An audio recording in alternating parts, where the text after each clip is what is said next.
Maman, j'ai quelque chose à te dire, tu sais, ma belle-mère est venue me voir aujourd'hui, elle m'a proposé de faire la paix, elle s'est excusée pour tout ce qui s'est passé récemment, et elle a même fait mes louanges.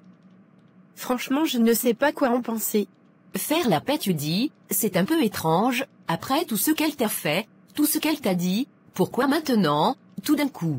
C'est exactement ce que je me demande, ça ne lui ressemble pas de venir s'excuser, encore moins de me faire des compliments. Je me dis qu'il y a forcément quelque chose derrière tout ça, tu sais, elle a été très insistante sur le fait que nous devions rester unis pour Aboubacar, et qu'on devait prier ensemble pour lui. C'est peut-être vrai, mais ne te laisse pas aveugler par ses belles paroles, elle sait très bien comment manipuler les gens quand ça l'arrange, je ne dis pas que ses intentions sont forcément mauvaises, mais il ne faut jamais baisser ta garde, surtout pas avec elle.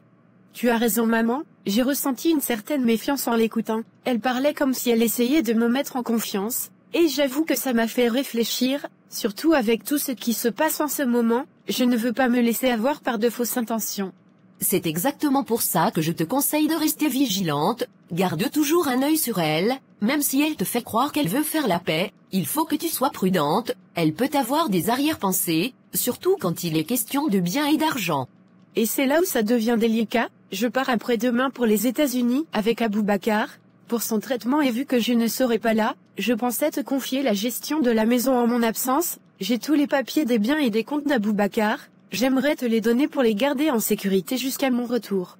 C'est une sage décision ma fille, je vais bien m'occuper de tout en ton absence, tu sais que tu peux me faire confiance, ces documents sont très importants, et il vaut mieux que ce soit moi qui les garde, surtout avec ta belle famille qui rôde autour, ils pourraient vouloir en profiter pendant que tu es loin. Oui, c'est ce que je pensais aussi, je n'ai pas envie de laisser ces documents traîner ici, surtout avec la méfiance que j'ai envers eux, je ne veux pas que ma belle-mère ou la sœur d'Aboubacar tente quoi que ce soit pendant mon absence. Ne t'inquiète pas pour ça, je vais m'assurer que tout soit en sécurité, rien ne bougera sans ton autorisation, concentre-toi sur Aboubacar et son rétablissement, c'est la chose la plus importante en ce moment. Merci maman, tu sais, ça me fait vraiment du bien de savoir que je peux compter sur toi, avec tout ce stress, je ne veux pas être submergée par des soucis supplémentaires.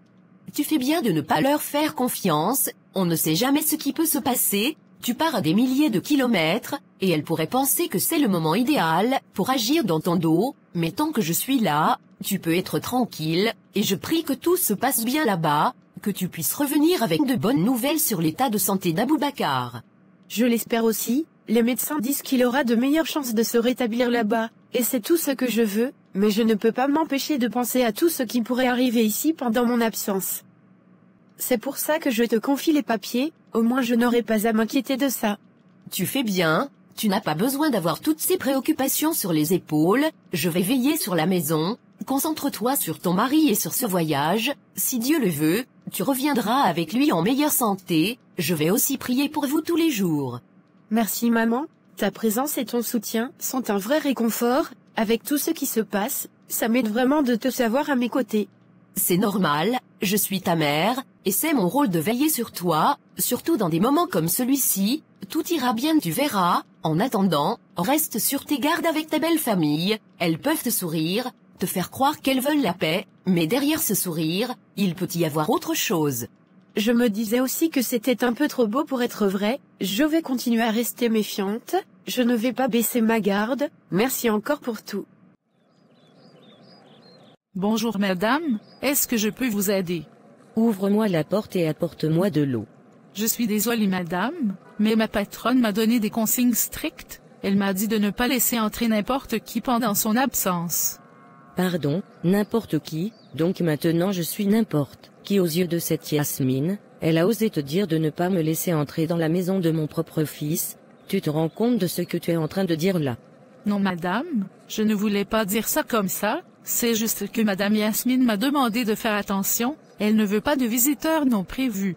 Ne me raconte pas de bêtises, cette maison appartient à Aboubacar, et tant qu'il n'est pas là, moi sa mère, j'ai tous les droits de venir ici, toi tu travailles pour lui, n'oublie pas ça, et si tu continues à me tenir tête, je vais appeler Aboubacar pour lui dire à quel point tu manques de respect à sa mère, et tu seras renvoyé d'ici.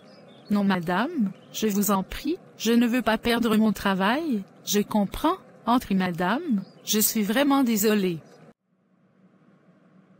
Alors, cette Yasmine pense qu'elle peut m'interdire l'accès à cette maison, elle se croit vraiment propriétaire de tout, où était-elle quand moi, je souffrais pour donner naissance à Aboubacar. Madame, je suis désolée si j'ai fait quelque chose de mal, ne dites rien au patron, je ne veux pas perdre mon travail. Si tu ne veux pas perdre ton travail, apporte-moi la clé de la chambre de Yasmine, je veux vérifier certaines choses. Madame, je suis vraiment désolée, mais je n'ai pas la clé, Madame Yasmine a confié la clé à sa mère avant de partir. Donc maintenant, c'est à sa mère qu'elle confie les clés de cette maison, qu'est-ce qu'elle manigance ces deux-là, elle pense qu'elles vont s'approprier tout ce qui appartient à mon fils, où était-elle quand je me suis battue pour élever Aboubacar? Je ne sais pas madame, je ne fais que suivre les consignes. Écoute-moi bien, si tu ne me donnes pas accès à cette chambre, je vais appeler un menuisier et faire casser cette porte, c'est mon droit de savoir ce qui se passe ici. Madame, je vous en prie, je ne veux pas de problème, mais je n'ai vraiment pas la clé, je vous le promets, si vous cassez la porte, j'aurai des problèmes avec ma patronne. Je vais appeler un menuisier dès maintenant, je veux entrer dans cette chambre, que ces deux-là pensent qu'elles peuvent me voler, c'est la plus grosse erreur qu'elles aient jamais faite, si elles croient qu'elles vont s'en sortir, elles se trompent lourdement. Madame, je vous en prie, attendez peut-être que nous pouvons trouver une solution, je ne veux vraiment pas de problème, peut-être qu'on peut attendre le retour de Madame Yasmine. Attendre son retour, pour qu'elle me vire de la maison de mon propre fils comme une vulgaire étrangère, jamais de la vie, cette femme pense qu'elle peut tout contrôler ici, eh bien, je vais lui prouver qu'elle ne sait pas à qui elle a affaire. Je comprends votre frustration, mais je vous en prie, il doit y avoir un autre moyen de régler cela sans appeler un menuisier. Écoute, si tu continues à me contrarier, je te jure que tu vas perdre ton travail, ne me mets pas à l'épreuve jeune fille.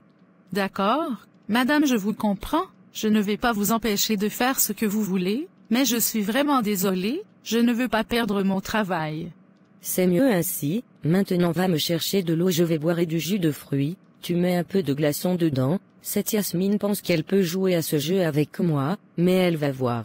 Je savais bien qu'il fallait se méfier de cette femme, elle a pris trop de pouvoir dans cette maison, mais maintenant qu'elle est loin, je vais reprendre ce qui m'appartient, personne ne se mettra en travers de mon chemin, surtout pas elle.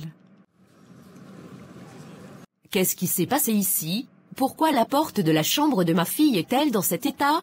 Madame, je suis vraiment désolée, c'est la mère de monsieur le patron, elle est venue ici, et quand j'ai voulu lui interdire l'accès, comme votre fille me l'avait demandé, elle s'est fâchée, elle a dit que c'était la maison de son fils, qu'elle pouvait faire ce qu'elle voulait.